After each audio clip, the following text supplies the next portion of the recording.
Once upon a time, my days were filled with phone calls, dinner parties, church potlucks, and neighborhood barbecues. If someone needed help moving a couch or baking an extra pie, they'd call me. I loved being surrounded by people. It made me feel alive, useful, connected. But then, things began to shift. At first, I didn't notice it. I'd skip a gathering here or there, tell myself I was just tired that day. But over time, it became a pattern. I wasn't calling back as quickly.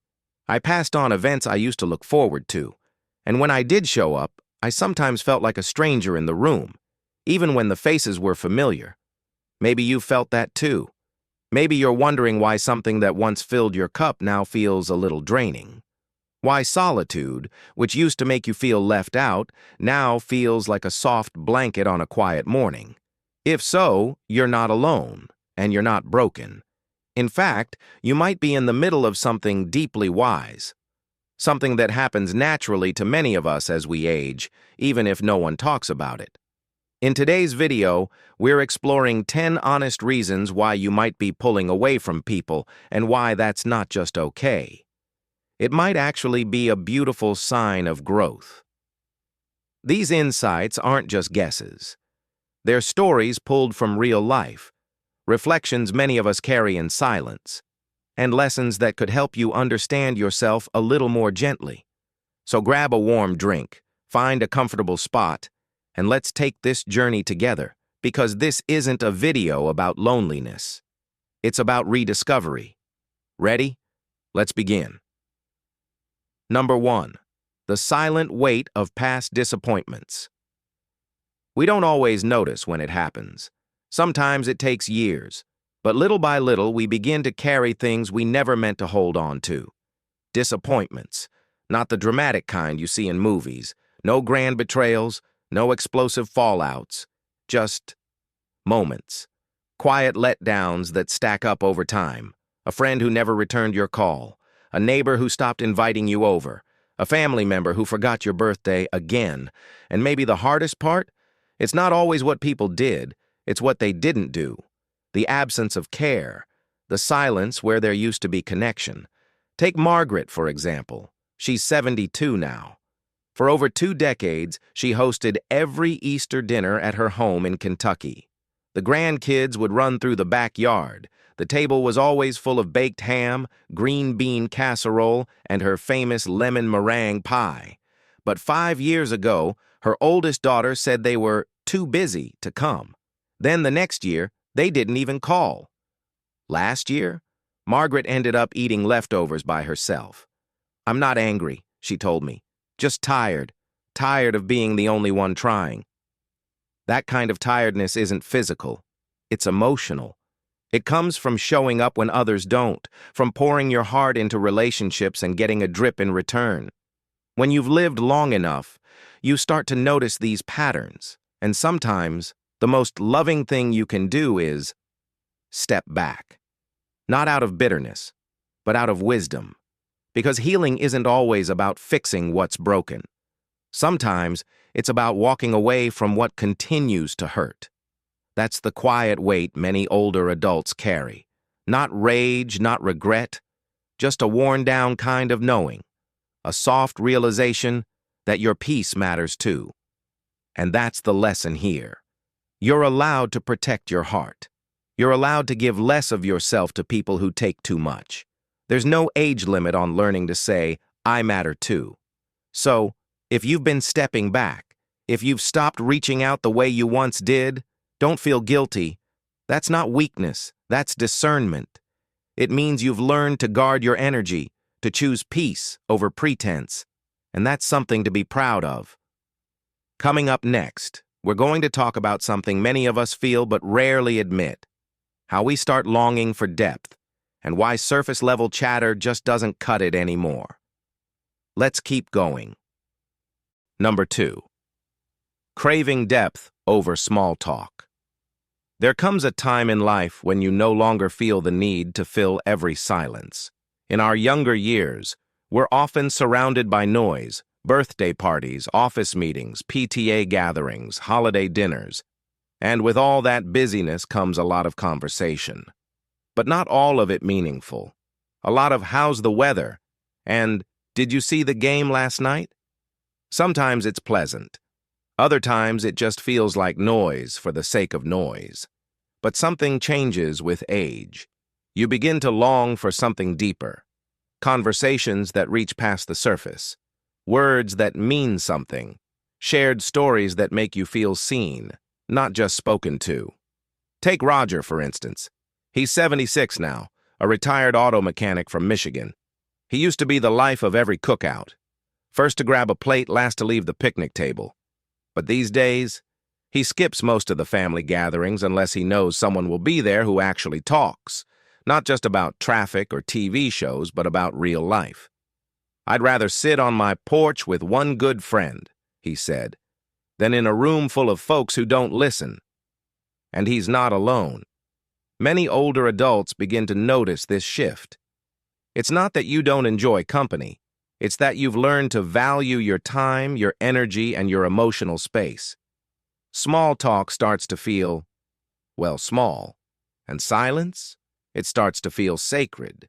You find peace in quiet moments, sipping your coffee in the morning, walking through the park, listening to the birds sing outside your window. That kind of stillness, once unsettling, now feels like medicine. And here's the lesson. You're not growing cold. You're growing wise. You've realized that connection isn't about the number of people around you. It's about the quality of the bond. You don't need to be the center of the party anymore. You just need a space where your heart feels safe and your voice feels heard.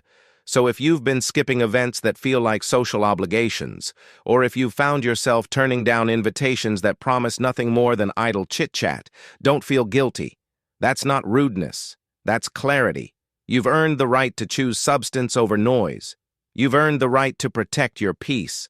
Next up, we'll dive into something even more personal. The feeling that the world doesn't quite get you anymore, and what to do when that disconnection begins to grow. Let's continue. If you're still watching this video and finding these insights valuable, please comment number 2 below to let me know you're here. And if you haven't subscribed yet, I recommend you subscribe and turn on the bell so you don't miss any videos. Your support helps us continue creating good content to inform and inspire you. Now, let's move forward. Number 3. When the world speaks a different language. There's a quiet moment that happens more often as we age. When you're surrounded by younger voices, scrolling phones, fast conversations, and suddenly you realize you don't quite understand what's going on. It's not that you aren't listening, it's that the world has started to speak a different language. New slang, new trends, a pace that seems to move twice as fast. Words like ghosted, vibe check, or influencer pop up in conversation, and you're left thinking, what happened to just talking face to face? Meet Lorraine, 79, a retired librarian from Oregon. She told me about the last time she tried to connect with her teenage granddaughter over lunch.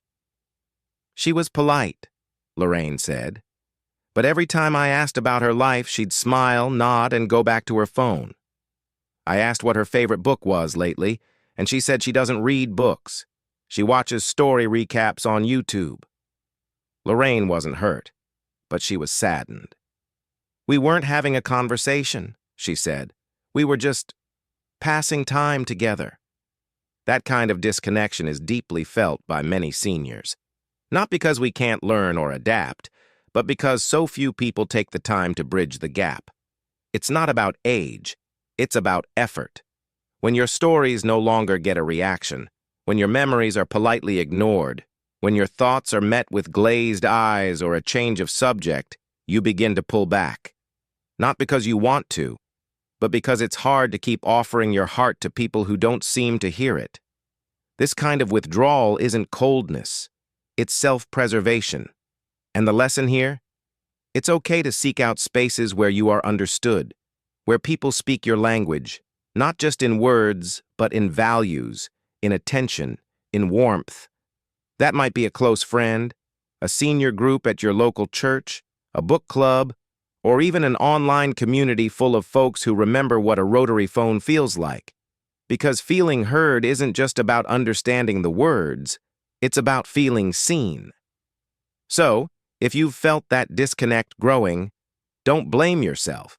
You haven't fallen behind. The world just changed its tune, and it's perfectly fine to find your own rhythm. Up next, we'll talk about something even more personal, the fear of being a burden, and how it can quietly shape the way we interact with the people we love most. Let's keep going. Number 4. Protecting loved ones from being a burden. There's a quiet worry that settles into the hearts of many older adults. Not a fear of illness or even dying, but of becoming a burden to the people we love most. It's not something we say out loud. It's not even something we always admit to ourselves. But it shows up in little choices. We stop asking for help, even when we need it. We turn down invitations, not because we don't want to go, but because we don't want someone rearranging their day just for us. We bite our tongue when we're hurting, because we don't want to add stress to someone else's already full plate. Take Joe, an 84-year-old widower from Pennsylvania. For years, he visited his daughter's home every Sunday. They'd eat lunch, watch the game, and laugh over old family stories. But after a hip replacement, Joe needed a little more help getting around.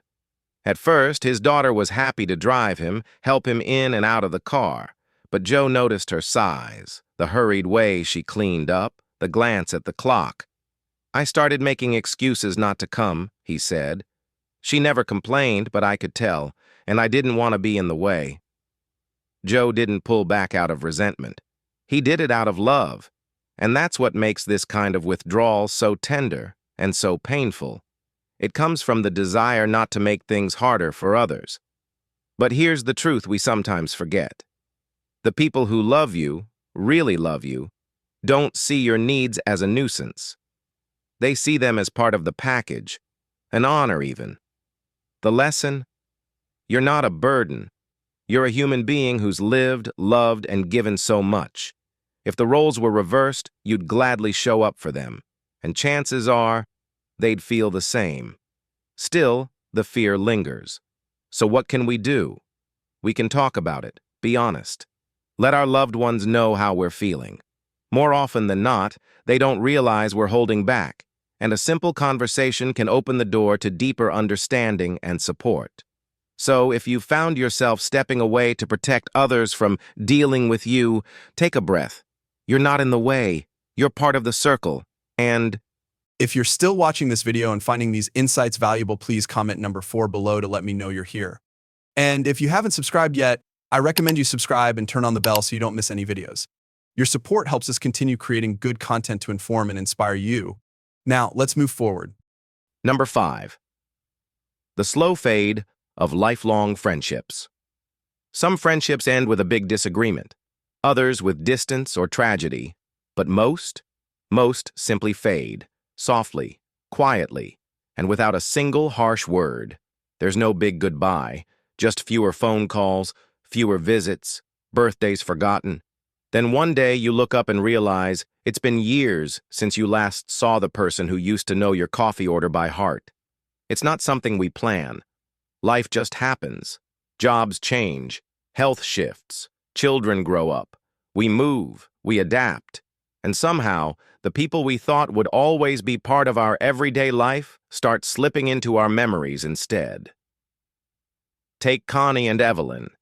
They met in a sewing class in 1973 and were inseparable for decades. Monthly dinners, Sunday church, even traveling together once to Branson, Missouri. But after Evelyn's husband passed away and Connie moved to be closer to her daughter in Florida, the calls slowed. A year went by, then 2. Now they send each other Christmas cards, but neither quite knows what to say beyond, "Hope you're well." Connie once said, "We didn't fall out.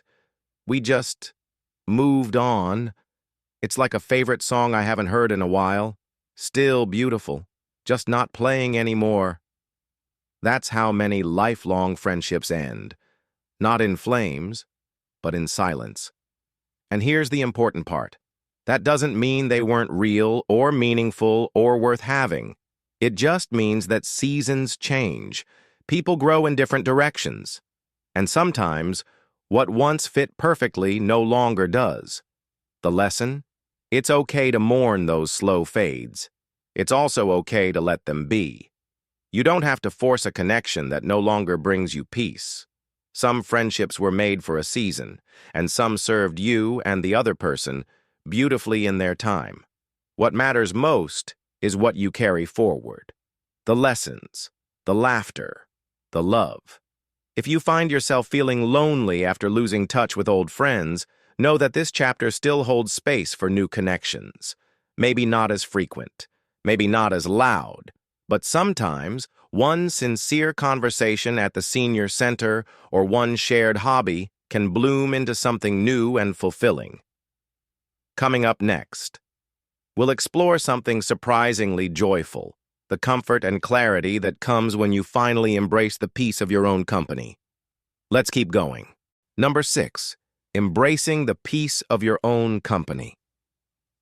There's a quiet kind of joy that comes later in life, one that's often misunderstood by others. It's the joy of simply being by yourself. For much of life, we're surrounded by people, raising families, working full-time, keeping up with social commitments. We're used to the noise, the schedules, the expectations.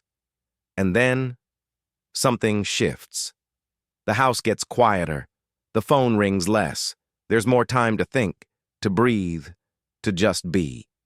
And while some might see that as loneliness, for many of us, it becomes a sacred gift.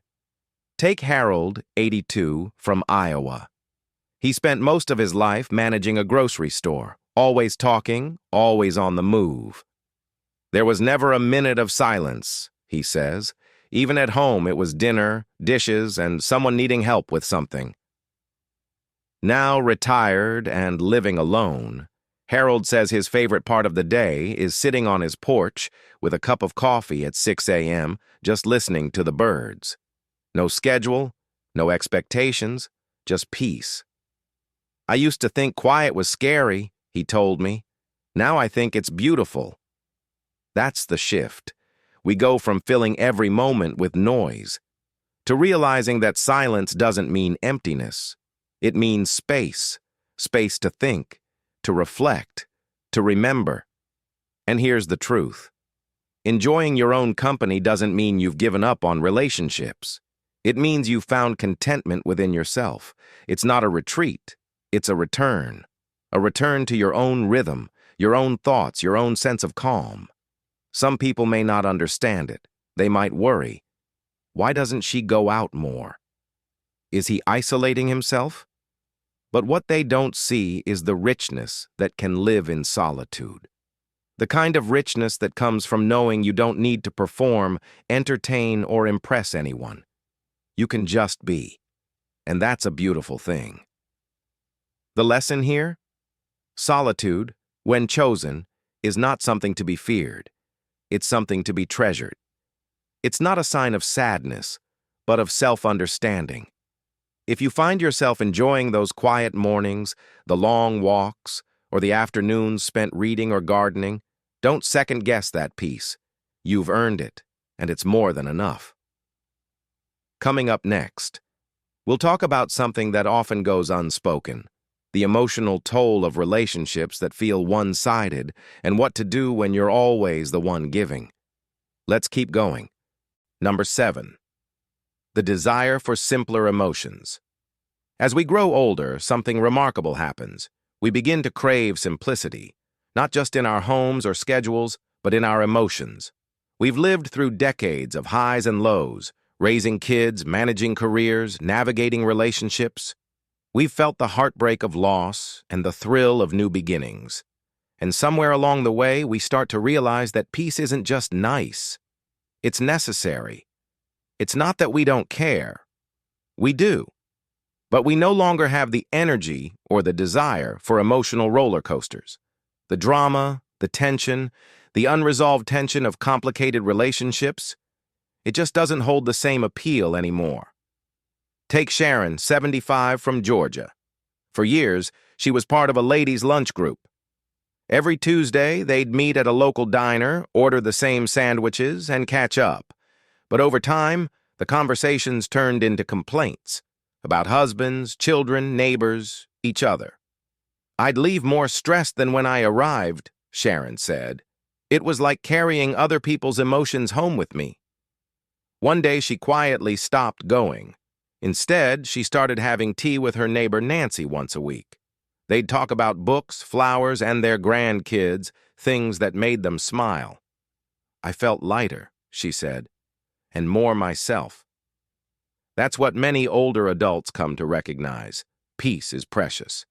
And relationships that feel heavy, critical, or emotionally demanding just don't fit anymore. It's not about shutting people out. It's about knowing your limits and honoring them. You've spent years holding space for others. Now it's okay to hold space for yourself. The lesson: choosing emotional simplicity isn't selfish. It's wise. It means learning to say, "This drains me," and stepping back without guilt. It means surrounding yourself with people who bring comfort, not conflict. You don't have to explain your choices. You don't have to justify your peace. If something doesn't feel good anymore, you have the right to let it go. Not with bitterness, but with grace. And here's a little secret. When you start valuing simpler emotions, life feels more manageable, more meaningful, more yours. Coming up next, let's talk about a topic that hits close to home for many. What happens when you're always the one putting in the effort to stay in touch?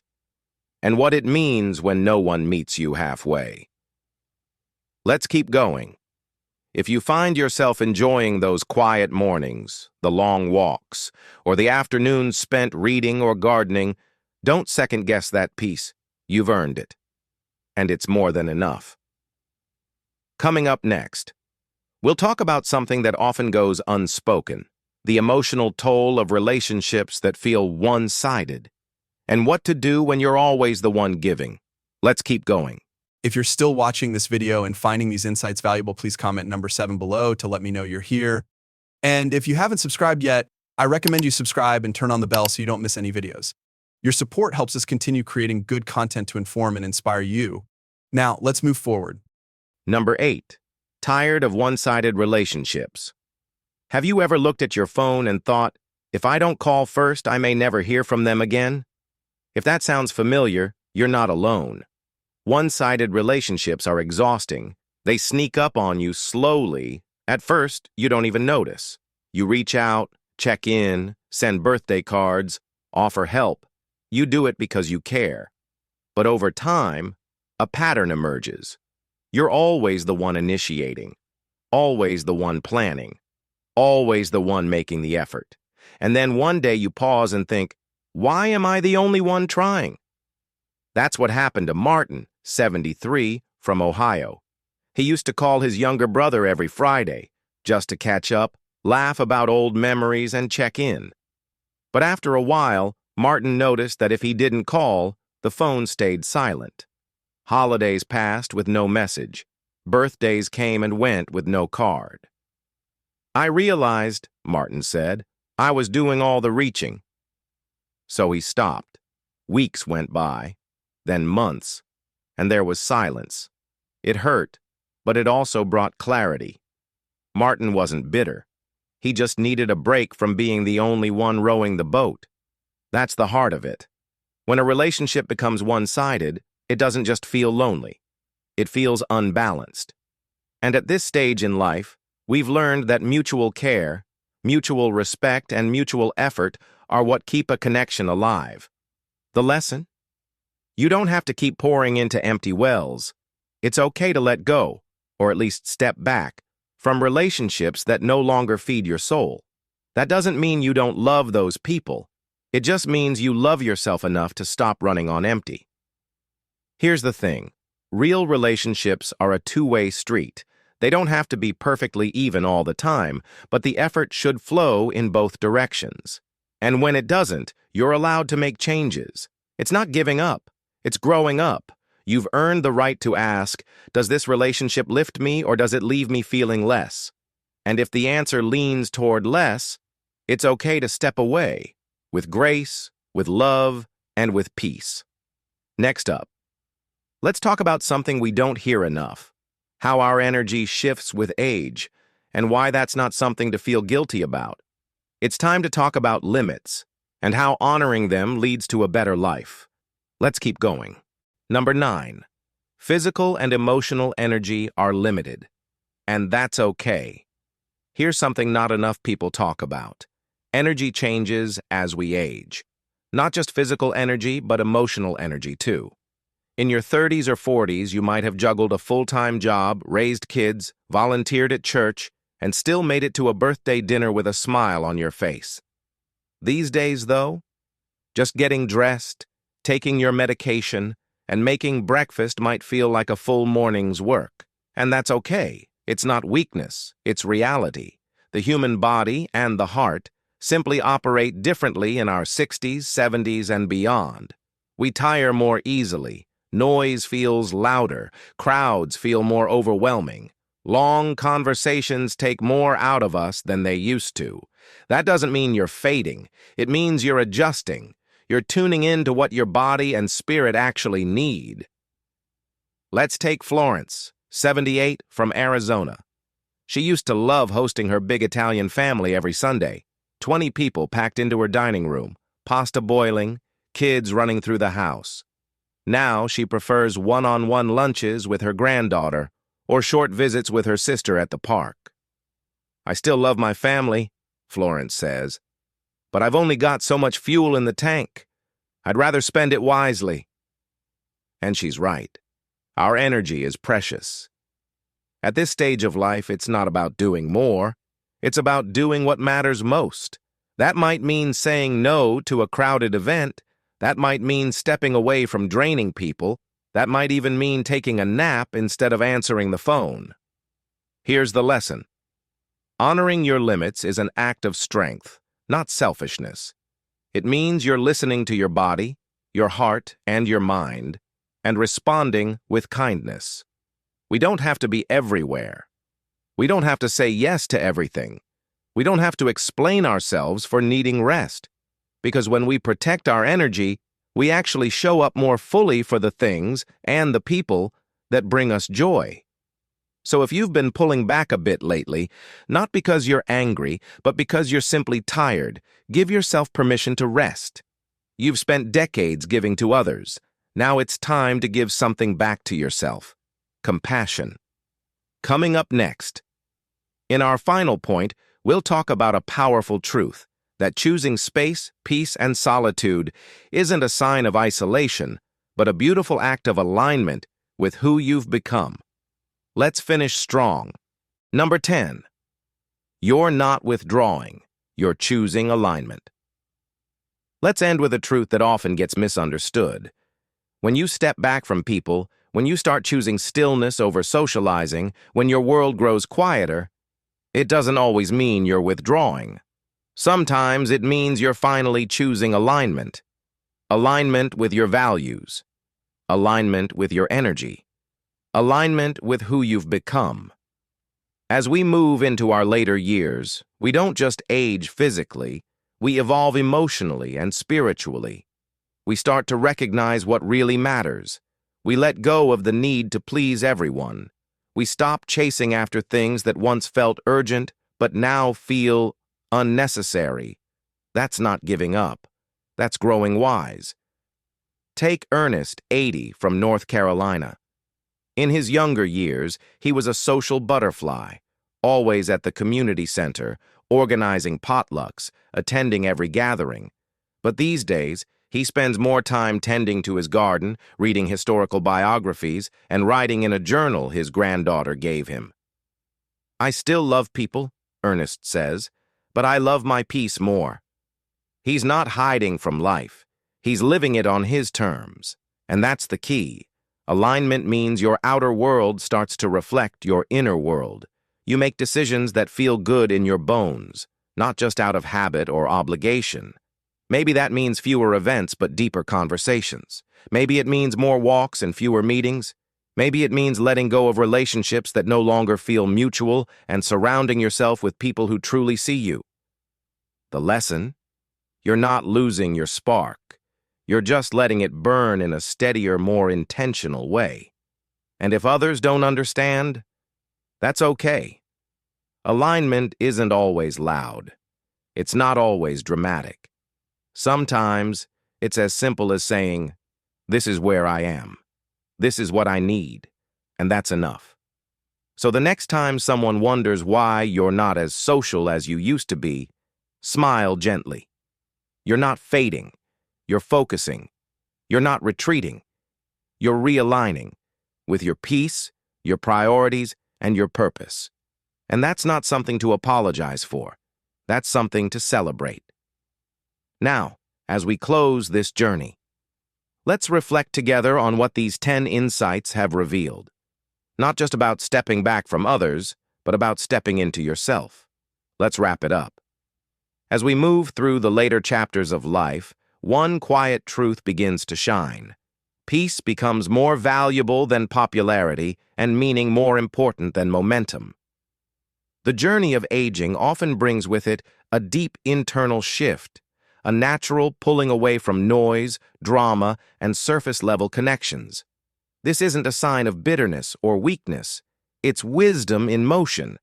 Many older adults find themselves stepping back from relationships that no longer nourish them, choosing calm over chaos and solitude over superficiality.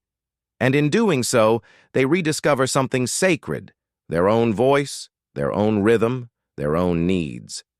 The message is simple, yet profound. It's okay to outgrow people, places, and patterns that no longer serve your spirit. You're not required to be everything to everyone. You've earned the right to choose what and who brings you joy, and to let go of the rest with grace. This season of life isn't about shrinking away. It's about living more truthfully, with clarity and intention. And that is not only beautiful, it's deeply empowering.